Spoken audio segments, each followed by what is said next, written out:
Stay current on all the latest from the LCS with LOLesports.com. There you can find player profiles as well as in-depth looks at some of the biggest roster changes this split, including Pobelter's move with the article, Pobelter brings new promise to CLG. And another big change this split was Cloud9's addition of Incarnation. So we take a closer look at where he came from and how Incarnation got his start in competitive league. I come from a very competitive family. I always used to do a lot of sports with my dad, and my dad was very competitive. I guess it just kind of passed on to me. Something I always wanted to be was be the best at what I do. So that's what I just really want to do in League. My career basically started off with in Season 2, just before LCS was introduced. We were gonna play the qualifier with my team. We were a pretty strong team, I'd say. But unfortunately, we got disqualified as a team, and a few members of the team, including me, got banned due to toxic behavior. After that, I felt really down. I definitely learned a lot about myself as a person. What's basically the best way to work in a team and just be a better person in general. I just had a passion for League where I wanted to keep going. I knew I always had the talent to become a pro, but unfortunately I couldn't at the time. I started grinding solo queue a lot, and I just got to the top every season basically. After I got unbanned, I was lucky enough to get picked up by Cloud9. I want the best for C9, and I'll do everything I can to help support them get to where we're supposed to be. We might start out a bit slow, but I think by the end of the season we will be one of the best, if not the best team in NA.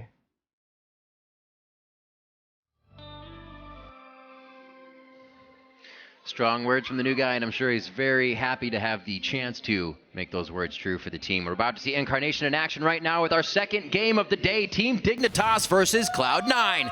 And there was a lot of anticipation to see how the new Cloud9 lineup would perform against their rivals, Team Solo Mid. But the boys in blue won, but it was a squeaker.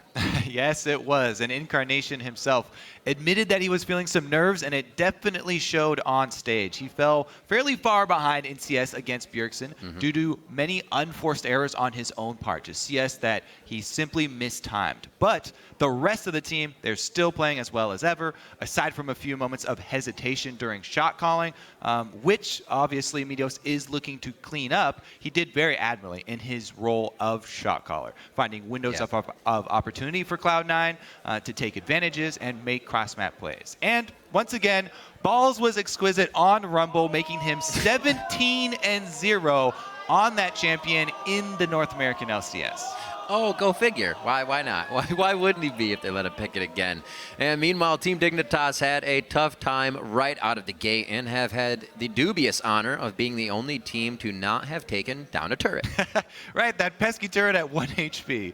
They got really close, but they had CLG's top-tier turret all the way down to 1 HP. Yep. Pretty much Dignitas were handled for the majority of that game, though. In particular, they really struggled against Doublelift's Ashe. So I definitely expect to see that banned out in this game. You cannot give a champion as well-rounded as Ashe to Cloud9. If they get that champion in this game, I'm going to go on like a 6-minute rant about how strong Ashe is right now after the rework. Man, what a rework that was. Let's check out the starting lineups and see if Ashe is in this game. On the blue side, it's Team Dignitas. That's Gamsu in the top lane, a Zingy in the jungle, Shifter in mid, AD carries Core JJ, and Kiwi Kid at support. And on the red side, it's Cloud9. Up top is Balls in the jungle, Meteos, mid, Incarnation, AD carry Sneaky, and support Lemon Nation.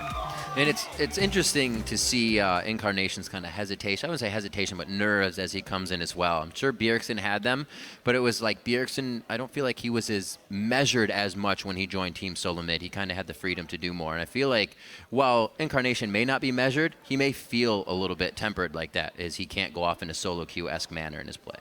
Yeah, there's a lot of differences too. You know, Incarnation, he has had no competitive experience. Bjergsen had played in the LCS in Europe already before. So, yeah, definitely a lot of pressure on him. Just a different color stage. He had his first game already, though, so that one's out of the way. Right. Everything was set up. He didn't mess up his runes or mastery. No, he didn't. That's no, actually... He's gotten past the noteworthy. thing that plagues many a player. Indeed.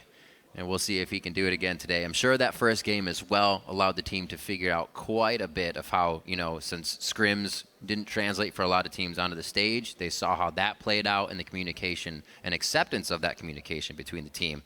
Medio said in the beginning he was kind of getting discouraged himself when the calls weren't working and they were behind, but still was able to find that window to get back. We had that nice rollout where Ball says, I can flash on him, and